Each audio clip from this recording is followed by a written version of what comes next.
మన ఫ్యామిలీ అందరికీ good morning. ఈ వీడియో రాత్రి వీడియో, ఇప్పటి వీడియో కాదు. రాత్రి స్నానాలు అయిపోయి భోజనాలు అయిపోయిన తర్వాత గిన్నెలు కడిగేటప్పుడు కొంతమంది ఆడవాళ్ళ బాధ గుర్తుకొచ్చింది.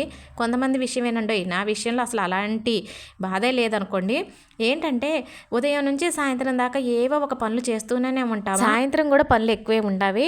వాకిలు ఉడ్చుకొని బట్టలు మడతేసుకొని గిన్నెలు కడుక్కొని ఉదయం టిఫిన్లు వేసుకునే వాళ్ళు అయితే పప్పు గడికి మిక్సీ బట్టి, అలాగే అన్నం కూరలు వండి ఇంట్లో వాళ్ళందరికీ అన్నం పెట్టి, అన్నాలు తిన్న తర్వాత గిన్నెలు కడిగేసి పాలు కాగబెట్టి తోడేసి ఆఖరికి పడుకునే ముందు అందరి మంచాల మీద పక్కలు చదిరేసి ఇంత పని చేస్తాం. కొంతమంది భర్తలు అంటారు, పద్దాకా ఏం చేస్తావు, ఒక్క 5 నిమిషాలు కూర్చొని రెస్ట్ తీసుకోరాదు అని అంటారు. అప్పుడు భర్త ఆ మాట అంటే చేసిన కష్టాన్నంతా మర్చిపోయి చాలా సంతోషంగా ఫీల్ అవుతారు. ఇంకొంతమంది మగవాళ్ళు ఉంటారు, ఏంటమ్మా మీరు చేసేది, ఇటున్న గిన్నె అట్టేస్తారు, స్టవ్ మీద ఉన్న అన్నం కూరలను గరిటతో ఇలా అలా తిప్పుతారు, ఇక అదేగా మీరు చేసేది, దీనికే ఓ కష్టపడిపోతున్నట్టు ఫీల్ అవుతారు అంటారు. అప్పుడు ఆ భార్యకి ఎంత కష్టంగా అనిపించిద్ది. చేసిన పని కంటే ఈ మాటలే కష్టంగా అనిపిస్తాయి. ఇంకెప్పుడు ఆడవాళ్ళ కష్టాన్ని అర్థం చేసుకుని